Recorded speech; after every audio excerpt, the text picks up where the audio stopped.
Hi everyone. Thanks very much for coming to Art Atrium for this artist in conversation.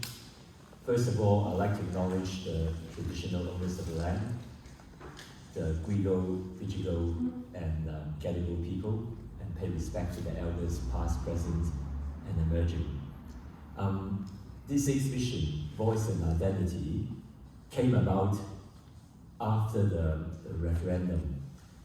I was a very strong advocate for the voice, and I was extremely disappointed that over 60% of the Australian public voted against it. So I guess it was always going to be difficult when we don't have bipartisan support for it. And then talking to a lot of people, I just get this feeling that a lot of people actually don't really understand or appreciate the history of the Aboriginal culture and so on. So I decided that maybe I should organize an exhibition and invite photographers to tell a little bit of a story about Aboriginal community and also, like leaders in the community and the contribution to our Australian society. So we have 9 photographers in this exhibition. 5 of them are Indigenous and 4 of them are non-Indigenous. But basically the subject matter is all about the Indigenous community, and so behind every photo is a backstory about like the culture and their identity, and also about the history of their Aboriginal people. So we have 2 of the artist photographers today. But before we go any further, I would like to ask Teena McCarthy to acknowledge country. Hi everyone. Thank you so much for coming. Thank you for coming, everyone. I'm reading this acknowledgement, which was given to me by the late Kerry Reid Gilbert. Now, she was the director of Northern First Nations Australian Writers Network, and as she was passing, she gave me this acknowledgement, which I think is one of the best I've ever heard. So firstly, I'd like to acknowledge the wonderful work of our curator-creator, Simon Chang. Can everyone give it up?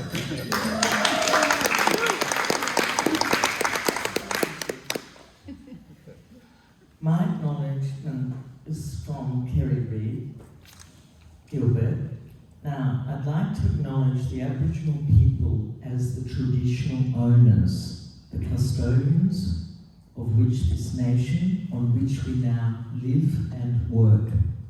We acknowledge the ancestors and elders who were and continue to be the storytellers.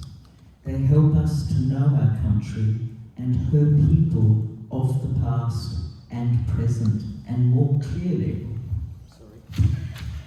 Finally, we are reminded of our journey that began with the Aboriginal people in this land, but now incorporates the larger family of the Torres Strait Islanders and all Australian people. Thank you very much.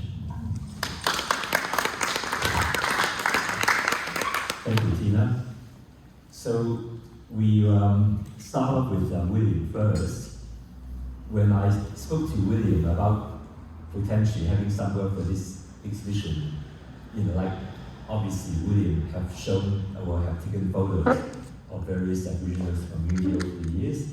In fact, earlier this year, he had a body of work being shown as part of Sydney Biennale, being shown at the Cha Cha Wing Museum at Sydney Uni, with dancers, including Michael Leslie, and then he also had this major sort of work at the powerhouse, the White Bay powerhouse, and it was like quite interesting that he actually went to an Indigenous community at the invitation of George Kiddos, and he took a whole series of work. So we selected 3 of the images from that trip as part of this exhibition.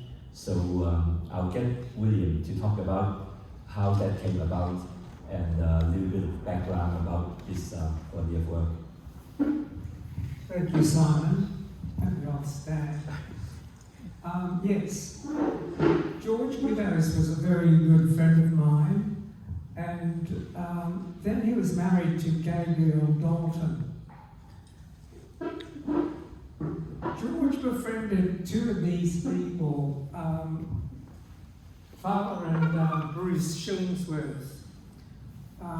They were quite young, maybe 12 or something like that. They'd come from Engonia in kind of central New South Wales to go to school there. And they were struggling in this environment to last out a school term.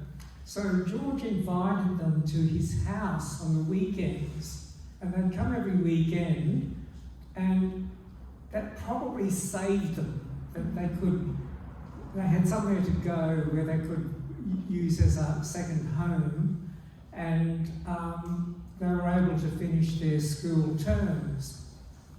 This went on for several years. And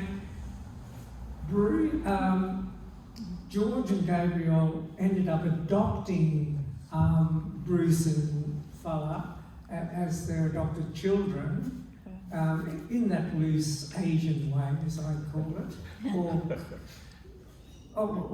or I could say Aboriginal way, really, because they have that tradition as well. So when Fala turned 21, Gabriel went up to Engonia for the party, and she took me along, and it was a photo opportunity for me, because it's quite difficult. You need some kind of entree into Aboriginal communities, and this was a great introduction.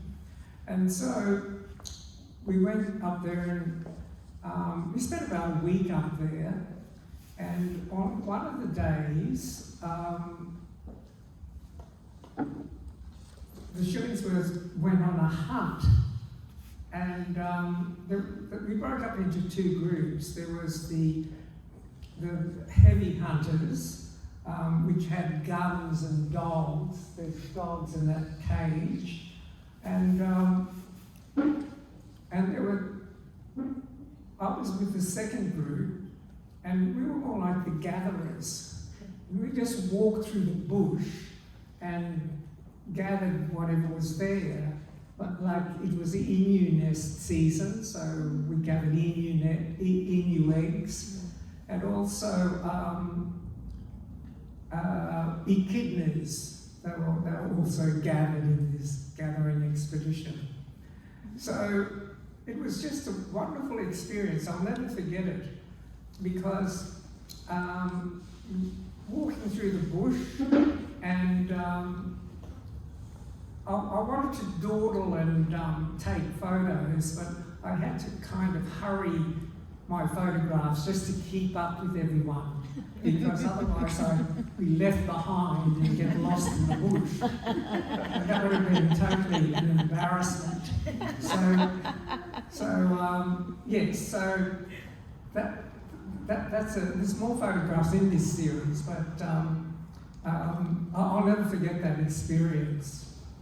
Now, 10 years later, I went back to visit Ruby Euler, Father and Bruce's mother. And this time I went by myself, and I did have a mission, because I was doing a show called Shadows for Sydney Festival, and I just wanted to reshoot the community 10 years later. And it wasn't as cozy this trip, because I went by myself, and I'm actually not one of those gregarious people. So I think they probably found me a little strange. But one of the series I took was of the houses that they lived in. They lived in government houses, which were quite, they were quite cheaply built, but they were adequate as well. They didn't have facilities. There was like only one power extension cord to each house. It's like one of those situations. And one of my favourite photographs is Irene and Ruby in the carport at night. Each night they go out to the carport and light a fire and cook the evening meal on the fire out in the open, as they traditionally did. So that they didn't quite use the kitchens provided. And I was kind of struck with the difference in lifestyle, which wasn't catered for in the design of the houses, but that's just one of the things that I noticed, because that's one of my specialities, is this intersection where cultures cross over, because I'm very much, that's the story of my life, because I'm kind of Chinese in a Anglo community, and so I do feel like an identity with Aboriginal people, because I suffered because of post-colonialism, being Chinese, and I do identify with Aboriginal people because they've suffered a lot more than I'd ever experienced. And so that's why I was keen to photograph them.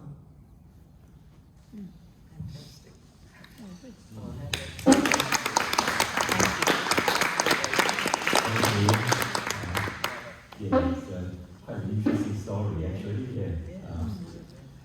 Teena, you did one work for this exhibition. You generally is a multi-discipline sort of artist. Yeah, a more conceptual. Yeah, that's right. So you've done paintings, you've done photos, you've done sculpture, installation, and so on. Yeah. So maybe you can tell us a little bit more about this particular work. Yeah, sure.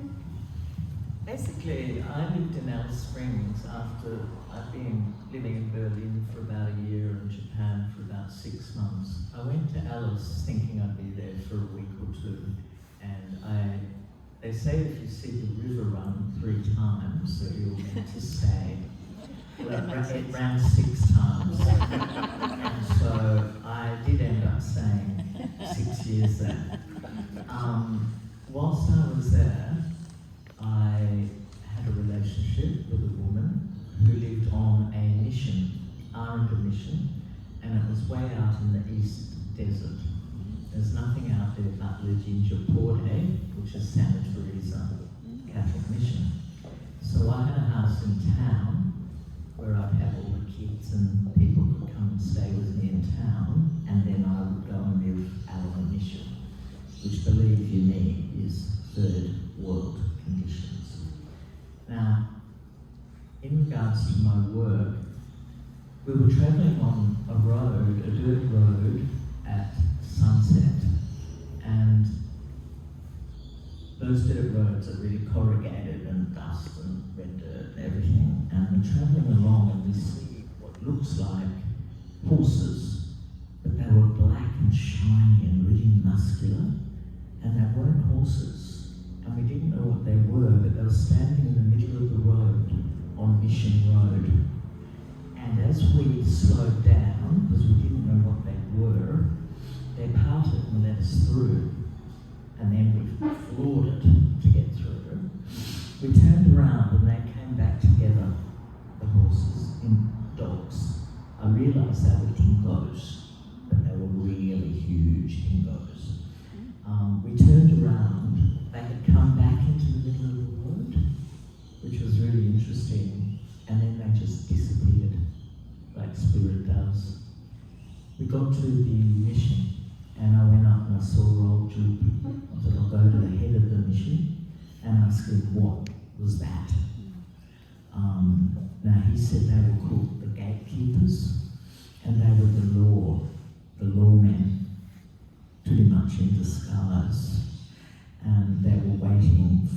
rubbish man, were his words. He said they wanted nothing for you. They were waiting for those that have broken the law. L-O-R-E. Aboriginal law, that is. So we felt lucky. We got through. It wasn't us they were after. And so I did do a body of work about this, and I wrote poetry about this because I couldn't get over the whole experience of it.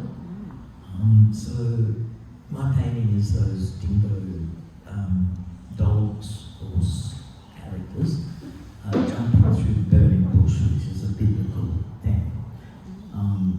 I also made a few comments, but I won't go there. So mine is, I use photography as a base for all of my work, and then I often paint into it. I blow it up, I might paint it again, but essentially I use my iPhone. Unlike William, who has, you know, the latest, the best, amazing camera, and is a real photographer. I see myself as a photographer. That's one of the things I do. Right? So this time I just thought I'm going to just photograph my painting and make it more of a conceptual thing and write a poem to go with it. So that was Sally Teresa, the Ginger Porter mission. Yeah, it was an interesting experience. Yeah. Amazing.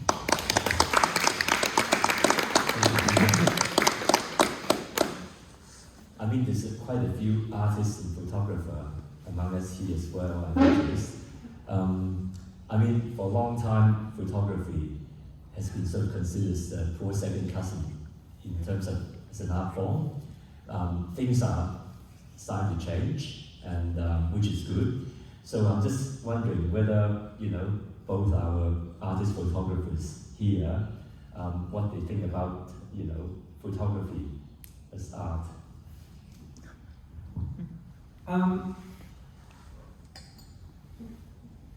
I was here, I started showing photographs in galleries in the 1970s. My first exhibition was in 1977 at the Australian Centre for Photography. And there's always been photography in Australia, and there's been some quite famous photographers like Axel Poignant, Max Dupain, and most of the photographs, but then in the 70s, photography became recognised as an art form, and so it was kind of a little bit fashionable there to have photographic exhibitions.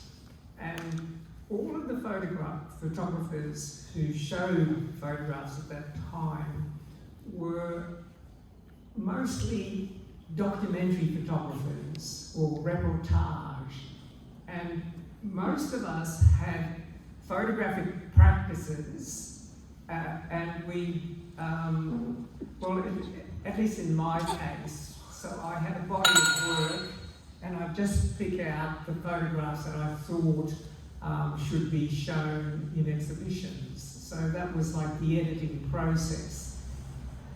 And photography went on for a decade or two, let's say, maybe a decade and a half. And it established itself. This is my version of the story of photography, by the way. And it became quite a successful form, but then it began to get taught in technical schools, and what was taught was a very theoretical photography. It had nothing to do, we all had our basis in hands-on making a living as a freelance photographer, as freelance photographers. But then a new generation came out who'd learned about photography, and they went straight into the studio and started creating photographic works, and it was more conceptual.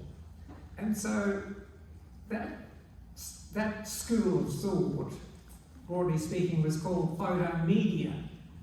And it became the fashionable way of photography. And in the 90s, also there was the rise of the curator. And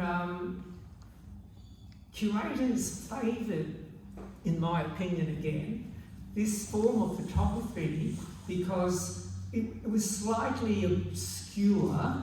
I mean, in documentary photography, you can just read the image and see what it's about virtually. It tells its own story. But with more conceptual, theoretical photography, you had to have an interpreter to tell you what it was about so you could get it. And so the photographers, the curators, very much favoured this photo media, and documentary photography kind of became old-fashioned and passé. But it still exists, and you don't see much of it in galleries. I've been to the USA, and they show more documentary photography in galleries there.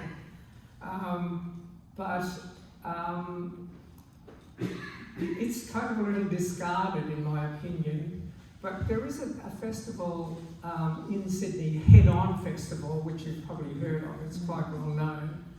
But it shows a lot of documentary photography.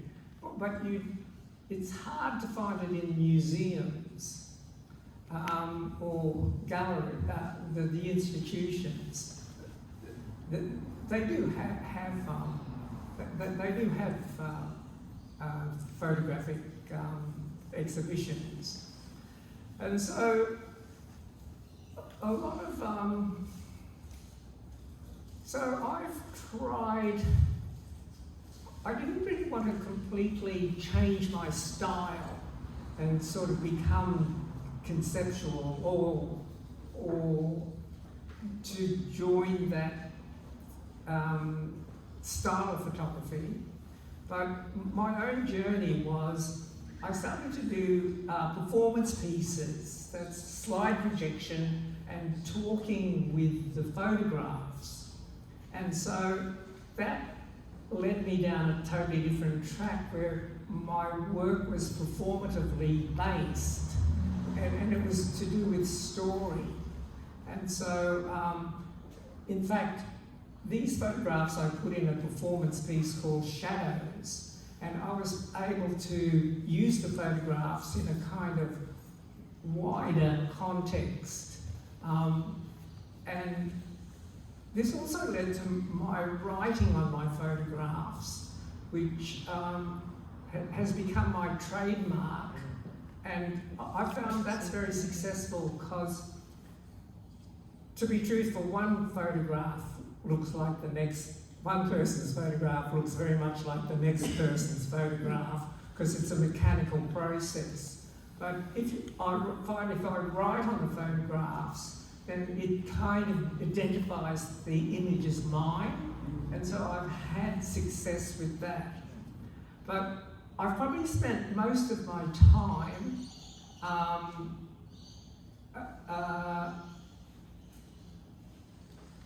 presenting my photographs, because I've got this store of photographs, and digital photography came in the 2000s, and that allowed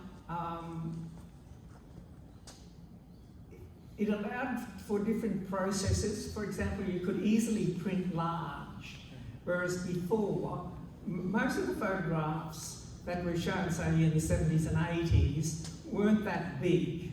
That was small. And people even showed 10 by 8s, quite small photographs. And it was totally acceptable to show a 10 by 8. But now people are used to big prints. And so I think a lot about the presentation of my prints now, rather than anything. And for example, at White Bay, I worked with the curator Inti Guerrero from the Biennale, and he projected some of my works, and that was very, very successful, that projection piece. And so it's all, to me, a matter of contemporising the image by presentation more than anything else, and that way I've still got the integrity of the documentary style of photography when I take the photograph. Interesting. Teena, would you like to contribute to that conversation? Yeah.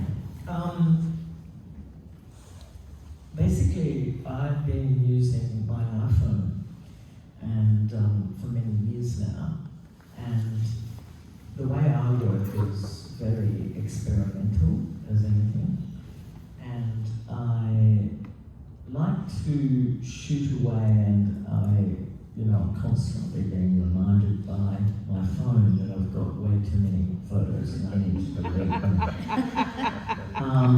But I basically do self-portraiture as my main thing.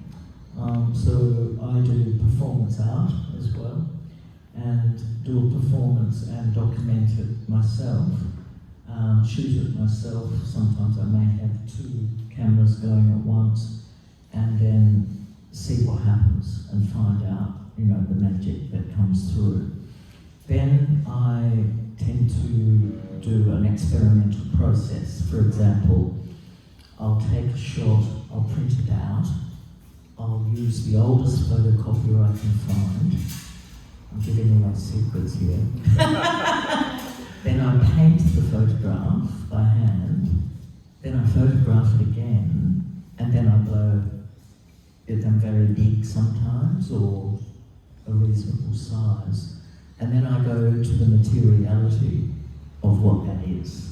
So depending on if it's about fragility or if it's about sorrow, I may use very fine butcher's paper, which I've got to say, it has a great effect. The whole idea of it is that it breaks down naturally like a newspaper. It's newsprint, basically. So like a newspaper age, that's the idea of these large works I do, is that they tear and age and fall down almost on their own. So I very rarely work small, and yeah, I recently did a shoot where I literally went and bought the latest. I spent thousands of dollars, I won't say how much, to get the latest iPhone 15, just because the camera on it is just next level. So yeah, that's how I tend to work. It's really spontaneous, photography. Yeah. I'll just add to your style. I'd rather see Teena's work as multimedia, in that you use different mediums, from video to painting to photography, and also poetry. You put poetry into your work, and so poetry is a difficult medium, I think, because if you just look at it in print form, it occupies a very small space in the canon of literature, poetry, so it's esoteric, but perhaps that suits photography, because I think that photography is esoteric as well. And it's come off the back of years and years and years of photography from when I was living in Alice in the 90s. Oh, sorry. I now write poetry fluidly. I had a book released 2 years ago that I'm very proud to say came highly commended second in the Mary Gilmore Poetry Award. And it, for me now, is about writing a poem rather than a statement, because I can make a statement in that poem. And yeah, they go together, and what I like to do is perform the poem in front of the work, and what you create is what's called an ekphrasis. So the image, the photograph speaks, and the poetry speaks, which creates one complete thing altogether, a different thing, yeah. So they both have a conversation, which then has a conversation with the audience. Thanks, Teena. I think talking about photography, while we're on that subject, we might explore that a bit further. You touch on the fact that your photos are quite spontaneous, whereas some photographers tend to virtually stage their photography. They sort of come up with a theme, they all have actors and so on, have props and things like that to virtually get it to what they want. So maybe both you and William can talk about a little bit about your practice and how you decide what photos you take. It is spontaneous, and so on. Sure. I'm not sure if anyone saw a show that Kay and I did last year, The Golden Line, I think it was called. Now, that particular, I had a photograph that was literally the size of the wall. Question, sorry? I was about photography, whether some photographers stage their. Oh yes, yes. So how I work is, again, I use performance in my work, and the particular shot that I blew up that big, I went to my grandmother's country, which is Barkindji country in Broken Hill, and I went and I lied in the River Darling, which, as we all know, we had fish kills the next year because of the drought there. It was so severe that all the fish died.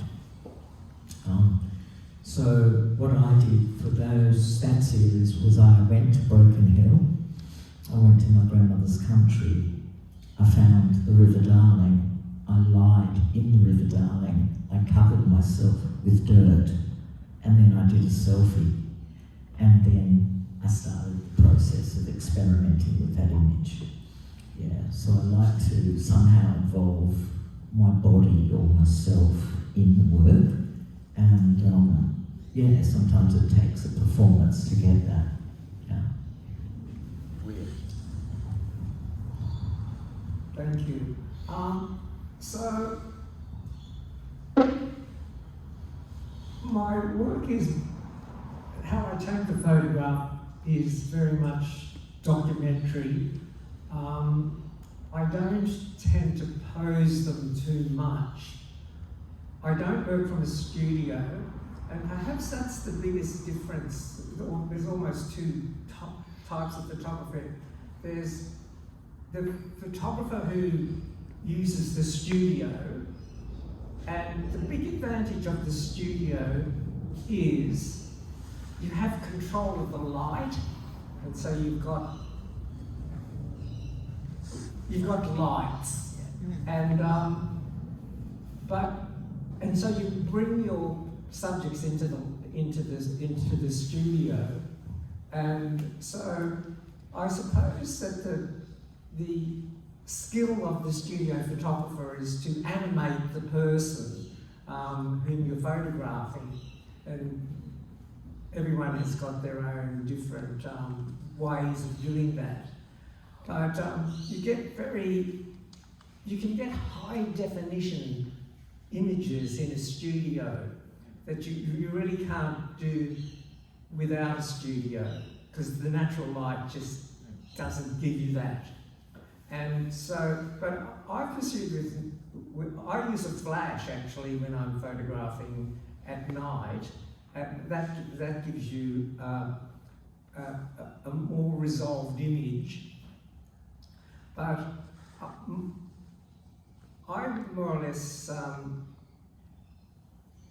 take my photographs now in natural light, and I don't set them up. I set them up a bit, actually. If I'm taking photographs, I will formally ask the people to look at the camera so that they can be recognised as a face. So they're like miniature portraits in a way, and that's my style. I don't take them all like that, but that's generally my go-to shot, is kind of posed in that way. But since I went to, since I did my performance pieces, that was very successful for me, because in the 90s I was the only one, well, I wasn't the only one, but slide projection and performance were kind of new. I mean, now lots of productions have image projection, but then it was more new, and I had a very good career in the 90s and noughties, touring the world with my performance pieces, and they were kind of, entrepreneurs wanted my performance pieces. They didn't want my exhibitions, and so I did my. I just went with it, and if I did a new piece, it'd be a performance piece, and there was a kind of spin-off from that. That after the performance piece, I'd look through the images and I'd say, "Oh, this image has got a good story," and so I'll print that up and bring it out in the gallery, and I'll just write the story on the image. So that's more or less how my work has evolved.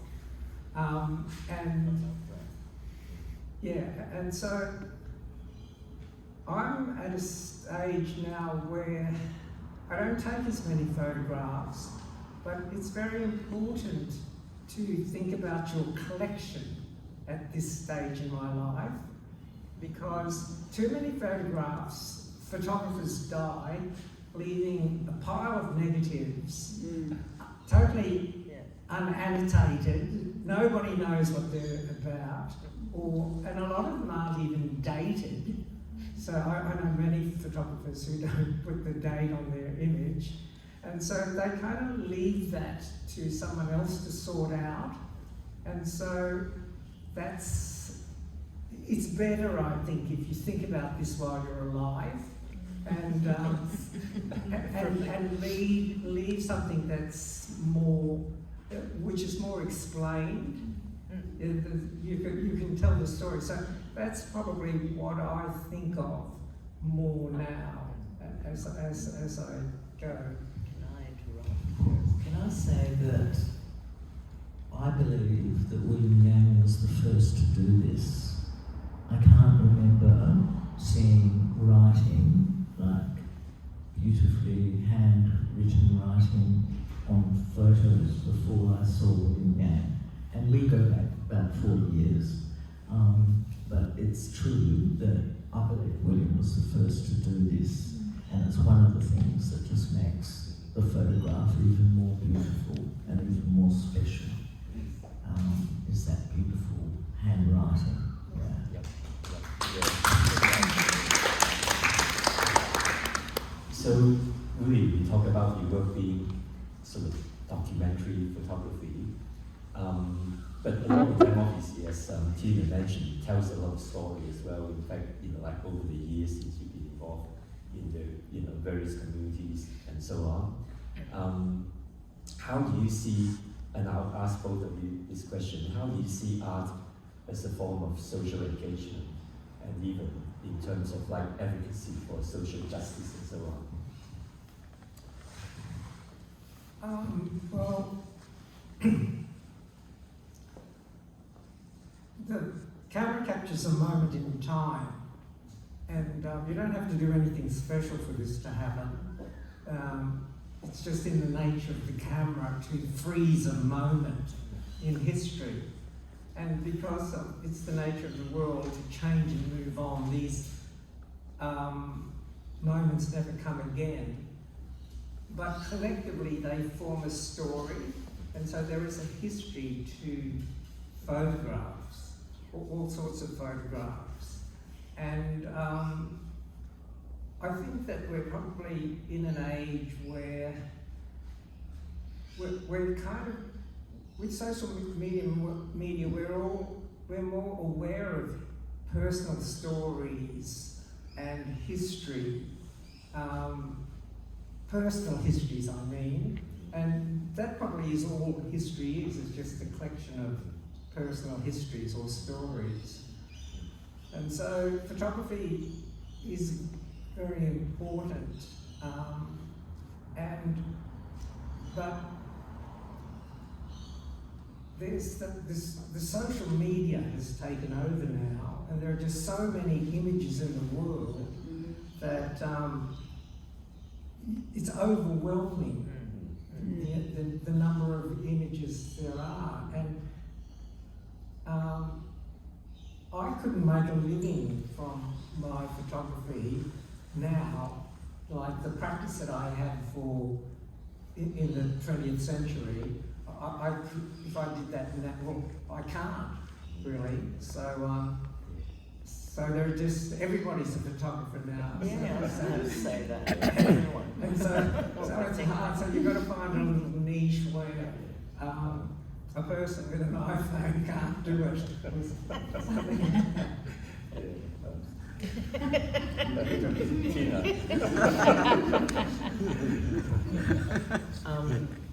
Question again, Simon?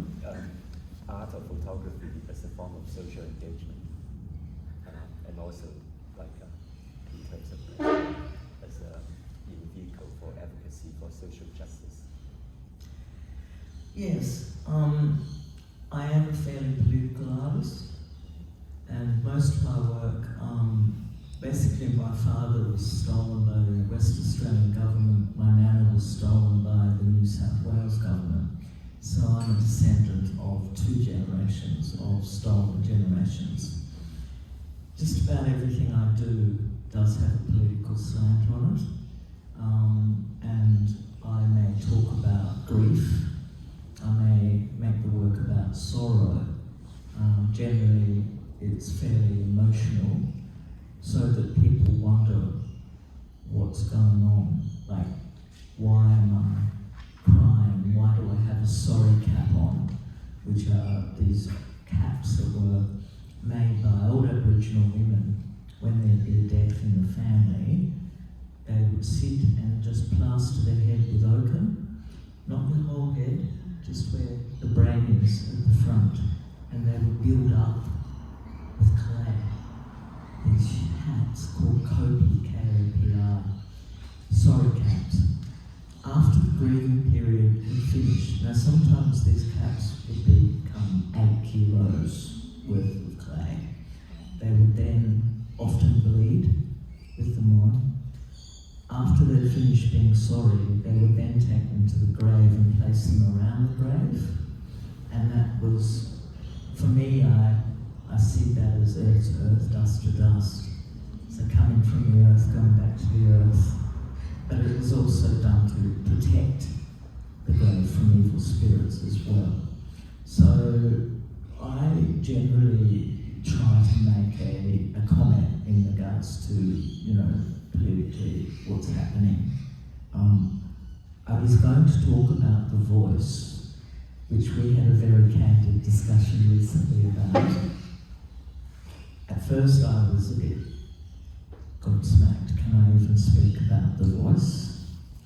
And then yesterday it came to me exactly after I'd been to a big NODA, I went to a big NADA event at Cage Works where there was an art exhibition, and there was hundreds of black fellows, and there was lunch and there was coffee and everything was free and everyone was free and happy. And there was a little strength in the unity that was there. So for me, in regard to, if I see it in my lifetime, that we have this opportunity again, I think it's about, we need to stay strong as Aboriginal people. And I'll emphasise strong in our culture. Now, it's also important to be heard, but I think especially from the young ones that are coming through today, because they seem to be more socially and politically aware of what's happening. They have new ideas, but they must have a seat at the table. They must, going forwards. And I really hope and pray that there is a day where we see justice.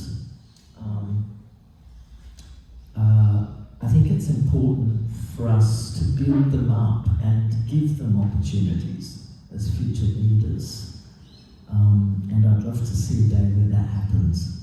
I also was watching a show yesterday, The Point, and for example, they had young fellas that were either being taken out bush by elders and taught culture.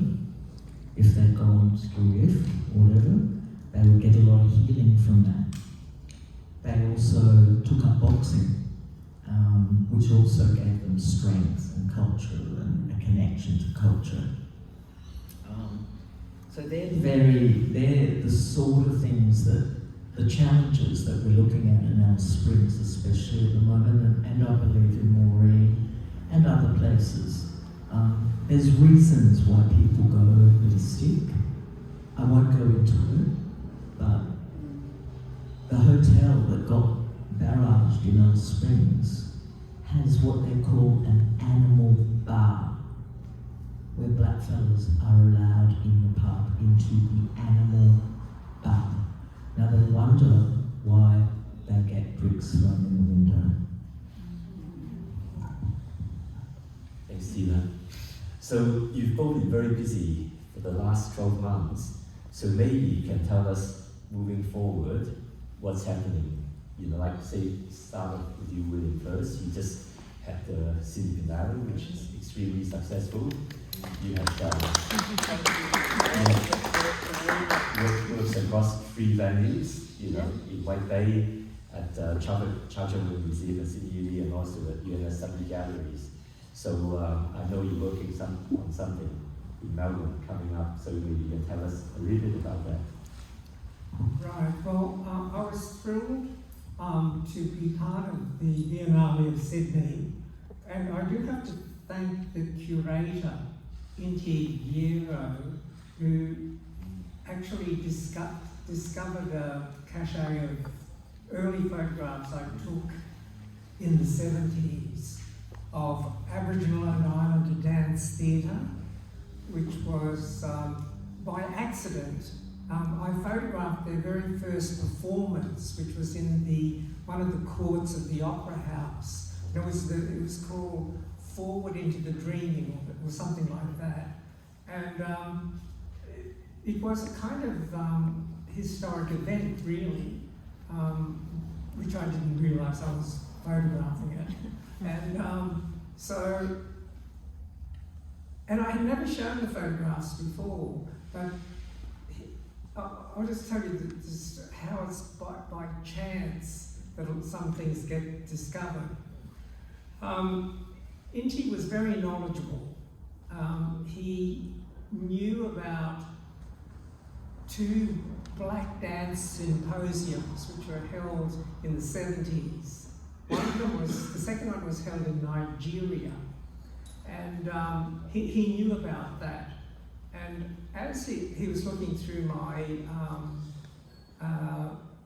proof sheets, which I'd only just had digitised, the 70s, he saw the name Nigeria, and he thought, no, it can't be. And I said, well, they did attend that black dance festival called FestPac, but these were the publicity photographs that I took for that festival of 5 dancers. And so he got very excited about that, and he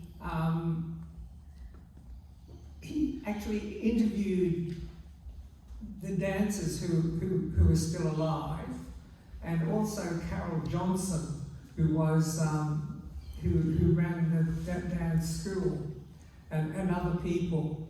And so he was able to research it and kind of bring the story to life. It's what journalists do.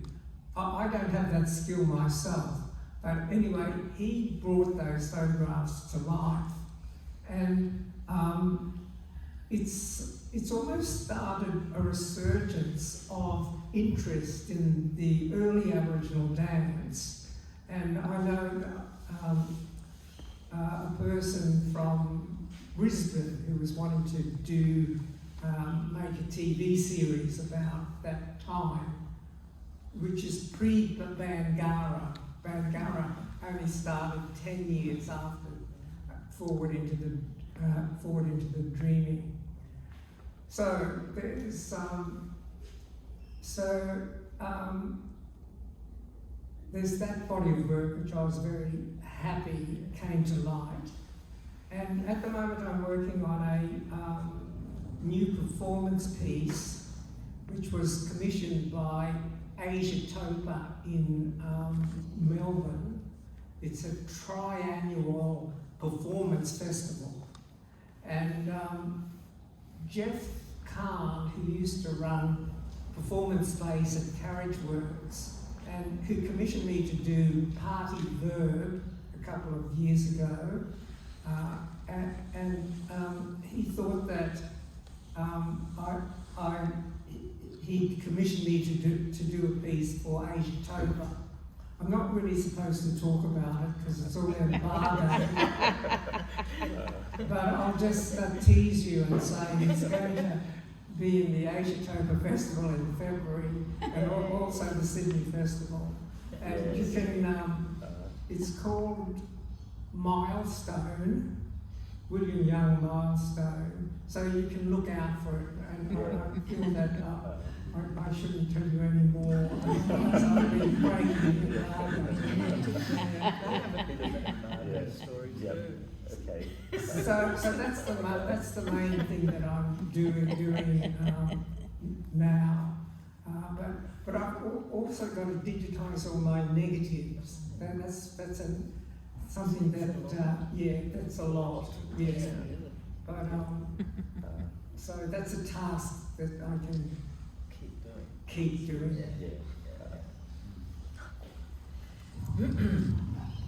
Well, I'm feeling like it's my lucky year. I recently was approached by Tracy Moffat to photograph her installation. She had created a house out at a place called Art Atrium, which is about an hour outside of Dubbo, and it flashes red like a pulse between 6 a.m. and 6 p.m. at night. And she described it. 6 p.m. and 6 a.m. Yes, that's what I meant to say. Anyway. So, we got there, all sorts of hours from 2:40 a.m. to, 4 o'clock at night, like trying to capture the sunrise, the sunset, and everything in between. I spent about 4 days there, and I'm very excited to be able to have an exhibition with those works that I did of her project, which that will be coming, hopefully coming soon to Art Atrium in a solo, possibly next year. I'm also really excited that I've been accepted into one of my works, which was a photographic work that won an award in 2018. And that was a photograph, again a self-portrait of me with a clay cap, with clay all over me, in fur, in deep ceremony and sorrow. This won the Kingwood and Mallison's Art Award. Now that image was on Butcher's paper, but it now is going into a museum. So I had to make it archival, put it on good paper, glass, good frame, which is generally not my style, so that it could live forever and not break down, essentially. Now, I've recently heard that is going into the BAM Museum in Moree, and that they have the most extensive dot painting collection I think I've ever seen, and they have a very limited photographic section. At the moment poets Tracy Moffat and the late great Mark O'Reilly. So I'm really honoured and feel thrilled that my work will be put up there with those two other people. That's what I'm doing. Thank you. So we have a lot to look forward to over the next 12 months. I think now it's time to open up for questions from the audience. Has anyone got anything you'd like to ask any one of them or both of them? Just do it. You know you want to. Sharon. Oh, Sharon, yeah. So can I just ask, can I just ask, having to consider where your artworks are within society, commenting on society, reflecting society, what about AI? I'm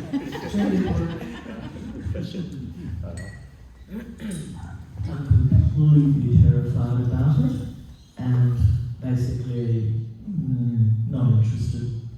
That's how I feel about it. I feel the same about computer art. I'm a bit of a stickler for doing things the hard way and trying to achieve a similar effect. Like I said, using old photocopy machines and blowing things up and tearing them up and reshooting them. I don't do them easily. So for me, AI is something, one, I don't really understand.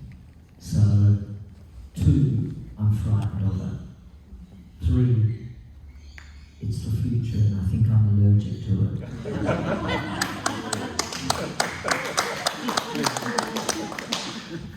Yes, I must confess I'm a bit of a Luddite too. But to me, it's all part of the fake news syndrome, where you can just invent anything, really, just by saying it to make it true. So maybe that's going to take over the world. That robot. Yeah, I was thinking Donald Trump. But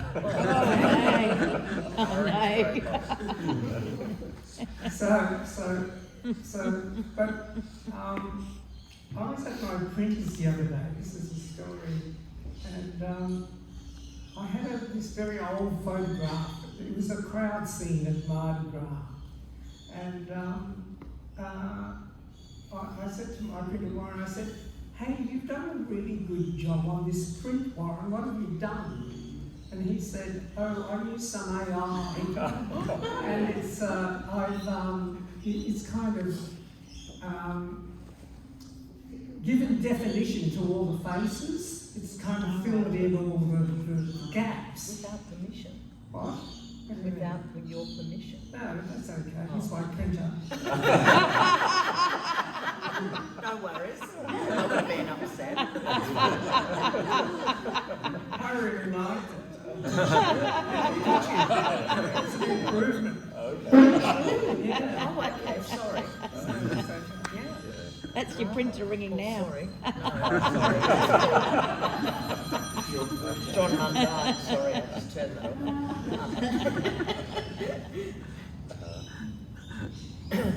Yes. Is there any particular work of yours you take the most pride in? And if yes, if there is one particular work of both of you, what was this photograph or picture about? To each of those? Yeah, each of them? Yeah. Okay. Which one? Ask which is there a particular work that you take the most pride in your basically Oh, favorite. It's definitely this it's called Copy in the Morning, as in mourning, grieving, which is the one that's going into the Band Museum.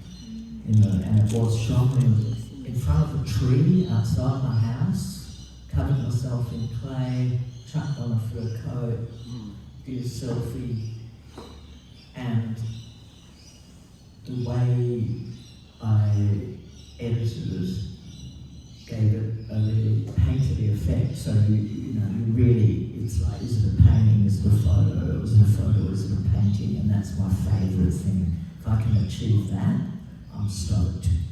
So that work that's going into the Band Museum this year, that I'm the most proud of.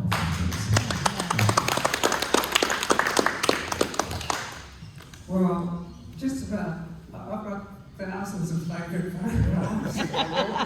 But just for, on this series, I do like this one. But there was but there was also one where I was, one of the reasons I went up there was they told me that there was a site of a massacre. And that was really one of the motivations to go up there that second time. And so I eventually visited this site of the massacre, and there were remains there, like human remains, just bones scattered around. And yes, and so I've got a photo, I haven't put it here, but that's probably one of my, of that series, that's probably the strongest photo of them, because, yeah, it's, people haven't talked about the true history of Aboriginality in Australia, and it's coming out in dribs and drabs. And so there's more talk about massacres in the past 10 years than there's ever been before. And I think it's quite slow to come out, and since it kind of is an attack on the dominant white society, then it's hard to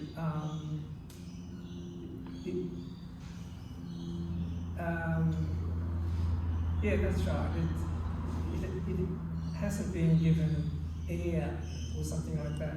Although the latest version of it is that David Marr's book called Killing for Country, where he talks about his relatives who were part of the native police in Queensland, and he so he's researched that in great detail and tells the story about how they killed Aboriginal people. And so I got that book and I read a couple of chapters and I thought, I can't read this anymore, it's just too awful. And so it's a hard pill to swallow, Australia's history, I think. And also, can I also just add that we talk about the main ones, but basically there were massacres everywhere. And often when you go out bush, you can get a feeling that it's not the right place for you to be, or you get a very strong sensation. And it might be that you're women camping on a men's site. It might be something like that. But quite often, you know, I recently found out there's a place near Candles where they hold an arts festival. And I tried to walk into the bush a couple of times there, but I just couldn't. Something stopped me every time I went to go into the bush. Only to find out recently that there was a massive massacre on the hill just above it. So I think there's a lot of these places where this happened, where it wasn't documented, sadly, you know? I'm going to talk about the two works that I like of theirs best as well, while I'm doing actually, Teena, the one that Teena referred to, is also one of my favorites. It won the inaugural Kingwood and Madison Contemporary Indigenous Art Prize. So it was a really powerful work. I remember when Teena had her first solo exhibition with us years ago, we were hanging the work like the old butcher paper, so we had to be very careful in how we should, manage it. And while we're doing that, before the exhibition starts, we were still at Bondi Junction at the time. There was a Jewish lady who happened to walk past the window and saw the image, and she had to come in and ask because this reminds her about the Holocaust and all of that. So it's such a powerful image that she really felt moved that she had to come in to say hello to find out more about that work.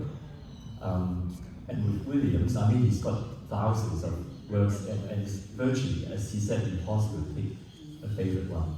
But one of the more recent favorite ones that I sort of quite like is a work in Bula, where William came from, in North Queensland. And it's a very simple sort of landscape where he's sort of taking a black and white photo of the bush, where he came from. And as usual, I mean, his work always means a lot more when you read about the message, how we move away from that area and when we move back. Sometimes I get the sense when I travel as well, where I came from, and I go back to the places where I came from, and you realize that you're no longer that person, that was there before, from years ago. So it really strikes me when I read that and saw the image. It is a figurative work, but when I look at it, because you basically see a whole lot of, basically tree trunks, they're basically white tree trunks in the photo image. And just, to me, it looks like it's an abstract work, when I look at it, even though it's very figurative. So just thought I'd just mention that to you. Any other? Oh, okay. Thank you very much, both of you, and of course to yourself. I'm very interested in particularly those images which are, whether historic or current, more recently made, where they are featuring Indigenous people or cultural aspects, including the very sensitive image that you mentioned, and the working around with images that you mentioned. Can you talk a little bit about the protocols and sort of ethical issues, both as a non-Indigenous man and as an Indigenous woman, and also if there's anything you'd like non-Indigenous photographers or image makers to think about or know about in terms of working with protocols and ethical practice?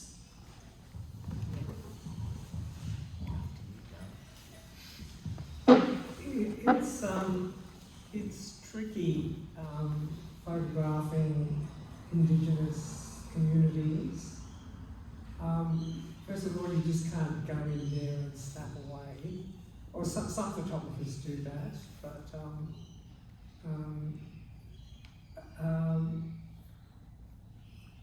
you always have to have access to the communities, and then there's you need to ask permission to do them. But I've never had any trouble with the people about showing the images, so that's been okay. But in fact, my attitude's changed a bit because, for example, with that Aboriginal and Islander dance theatre,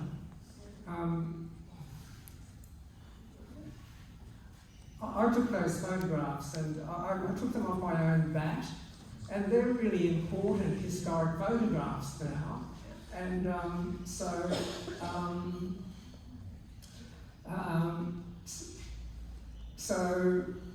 that kind of, to me, justifies a non-Aboriginal person taking photographs. But then Aboriginal photographers came through the ranks, and I thought, well, sure, that's good. They should be taking the photographs, and I'll step back, and that's there. But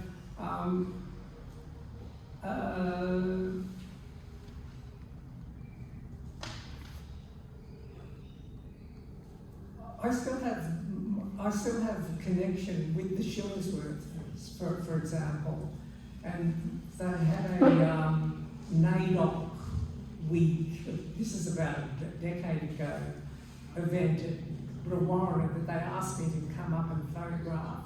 So that's like the third series in the Shillingsworth story, I guess. So,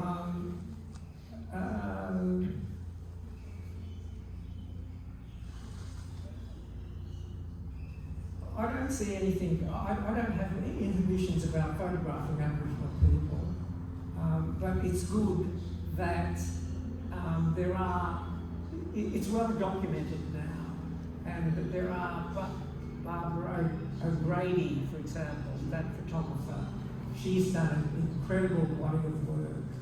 And there's Juno Jeans, who's Hungarian Jewish, that's her background, she did those photographs. And she's befriended people like Linda Burney, but she was a migrant from Hungary, and she felt like an outsider in Australia, and so she felt an affinity with Aboriginal people, and so she photographs the communities. Has done quite a lot of work photographing communities. What I've got to say is a little bit different to that, and that is that I was adopted by, while still looking for my own family, which has been like sands through the hourglass, but I've since been acknowledged and got the letter from the government saying I'm Aboriginal and all of that. What I'd like to say is I was adopted by the Arundel out on this mission, and what they have to say about photographs, no photographs, none, even me as someone who is Aboriginal. They, one, you have to ask permission before you do anything. Two, they tell you do not post these. They're only for you. They're really protective about, they won't let me put them on social media, even though I'm family. I'm not allowed to. So I think there's a lot of different protocol, but I'm talking about very traditional people who stomp the land and do ceremony every day, and all they're used to is perhaps, and we're talking 20 years ago, when there'd be a bus of Japanese people all with their cameras out. Now, if you're living in third world conditions, you're not proud of that, you're ashamed of it. So, people didn't want to be seen that way, right? So they didn't want all these photos of tourist buses, which is why they brought in the permit system, the Central Land Council. So you needed a permit to go, but you still had to ask permission, because there's a very deep belief in Central Australia, and that is, if you take my photo, you take my spirit away. You may have heard that before, but just talking very, very traditional people I'm talking about here. I lived on that community and I didn't take photos. I have a few photos of my family, which I took in Alice Springs, but I'm not allowed to post them. I'm not allowed to show anyone. So it's different for everybody. I think we all have different experiences, but that was my experience, was a flat out, no, it takes our spirit from us when we do that. And we're not proud of where we live. We're ashamed. Why would we want to be photographed in a dump? Yeah? So just another photographer who I'd like to draw your attention to, which is Merv Bishop, who's got those 4 photographs there. Merv was born in Brewarrina. I know his story because I worked on a performance piece with him, helping him to tell his story. And he was educated in Brewarrina, and and he got a cadetship with the Herald, and so he came to Sydney. He's a bright boy, and came to Sydney and worked for the Herald and learned his skill as a newspaper photographer. And when the Whitlam government came in whatever year it was, the 80s, they did a 72, wasn't it? Oh God. Yeah, it was 72 times. They actually moved around Australia just recording Aboriginal Events. documents, just living conditions. And Merv had that job of doing it. Although I think that, I'm not sure if he has the negatives, I think that probably the government's got the negatives and they're harder to access. But I just thought I'd point him out. And that photograph of him, Gough Whitlam with Vincent, what's his name again? Vincent Ngaro. Yeah. That's a very famous image. Yeah, that's in the portrait gallery in Canberra. Yeah, that one. Can I also just add, whilst I was doing the hardcore no, that when people feel comfortable with you, as they did with William, they will embrace you. They will allow you into their family. And then it's okay. Do you know what I mean? It's just this tourist thing that they're over. So that's why people get very private about it. But once you are considered family, which to me, hearing William's story, sitting around the fire at night, that sort of thing, there is actually a mutual respect going on, where it can happen and be quite successful. Yeah? Okay, I'd like you all to put your hand together for a very interesting talk.